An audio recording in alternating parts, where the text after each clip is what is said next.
Bonjour à tous et bienvenue à la Cinémathèque française pour la révélation des lauréats 2022 des prix de la Fondation Gann pour le cinéma. Ces lauréats, vous allez les découvrir dans quelques minutes. Ils font partie des 106 projets déposés cette année pour des projets de premier long métrage ou de second, parmi lesquels le jury avait la lourde tâche de n'en retenir que 4.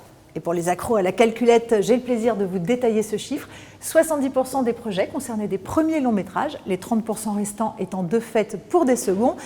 Et j'ajoute que 35% de la totalité des projets étaient portés par des réalisatrices. C'est une part féminine absolument équivalente à celle de l'année dernière. C'est kiff-kiff, mais pas encore assez. Avant de découvrir les lauréats, c'est tout naturellement vers les présidents que je vais me tourner. Le président de la Cinémathèque française et le président d'honneur de la Fondation Gann, les deux étant réunis en un seul et même homme. C'est formidable et ça tombe bien. Bonjour Costa Gavras. Bonjour. Merci d'être à nouveau fidèle au poste pour, plaisir. pour la révélation des lauréats de cette année.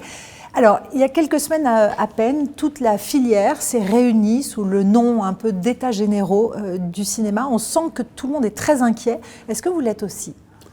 Écoutez, non, je suis optimiste. Et quand je vois que le Gann est toujours avec nous, eh ben, je suis encore plus optimiste, vous voyez. En fait, le cinéma traverse une grande crise à cause du Covid et à cause de la présence des plateformes. Les cinéastes sont réunis, une grande partie des cinéastes sont réunis pour parler de cela, évidemment, comme on le fait chaque fois qu'il y a une crise.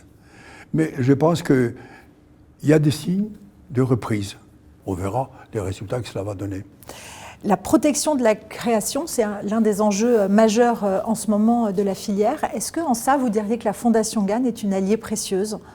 Pour nous, Cinémathèque, elle est depuis 35 ans maintenant. Vous êtes même notre aide, notre ami depuis 35 ans. Et donc, nous sommes très heureux de vous avoir ici. On peut dire aussi que le fait que vous participez à la production et à la révélation des jeunes pour un premier ou deuxième film, c'est essentiel pour le cinéma. Pas seulement pour l'aide financière que vous leur procurez, mais aussi par le choix que vous faites. Parce qu'automatiquement, ça ouvre d'autres portes. C'est-à-dire que votre comité choisit certains projets, et ces projets trouvent des portes ouvertes un peu partout. Et ça, c'est essentiel. Et puis, il y a l'aide sur le moment, mais un accompagnement aussi vous au long avez ça cours. Aussi. Et c'est qui est très important, parce qu'une fois un film fait ou un deuxième film fait, on est un peu seul qu'avec sa famille. Tandis qu'avoir un endroit, avoir des amis quelque part qui vous accueillent et qui discutent avec vous et que vous discutez avec eux, c'est essentiel à mon avis pour les cinéastes. Parce que finalement, c'est un métier saisonnier, vous savez. On fait un film et puis on attend pour le deuxième et le troisième. Et entre-temps, on est un peu seul. Alors, avoir Gann, c'est parfait. Nous le connaissons à la Cinémathèque, donc nous savons la qualité des relations que ça provoque. On parle du cinéma français, mais on oublie parfois à quel point le cinéma français est divers, varié, ouvert sur le monde. La France est aussi une terre d'accueil et d'asile pour des cinéastes étrangers. Mais ça l'a toujours été. C'était un centre et ça continue de l'être. Beaucoup de producteurs produisent des metteurs en scène de différents pays du monde, et je peux dire même que c'est les seuls pays au monde qui ont ce grand nombre de productions et de coproductions qu'il fait. Et c'est essentiel parce que c'est aussi dans la tradition française. Mon petit doigt me dit qu'on va en avoir la démonstration avec les lauréats cette année.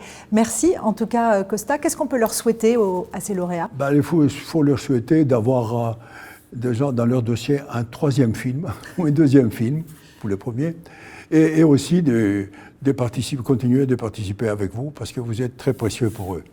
Merci infiniment. À l'année prochaine. À l'année prochaine, avec plaisir. Merci Costa.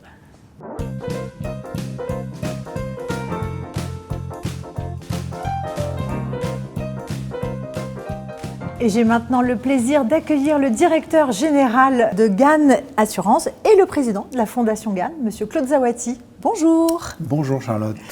Alors Claude, avant d'annoncer les lauréats 2022, je vous propose un petit coup d'œil en arrière sur l'année écoulée.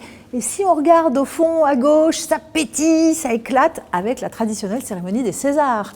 Et oui, une fois de plus, nous avons obtenu un César. C'est le 41e pour la Fondation depuis sa création. Donc c'est une très grande fierté. Le César du film d'animation, donc pour le film de Patrick Imbert, Le Sommet des Dieux. Un film qui a pu profiter de ce César pour continuer sa carrière dans les salles de cinéma. Je crois qu'il a fait près de 250 000 entrées, ce qui est vraiment magnifique, hein. une très très belle performance. C'est un film qu'on a primé en 2018.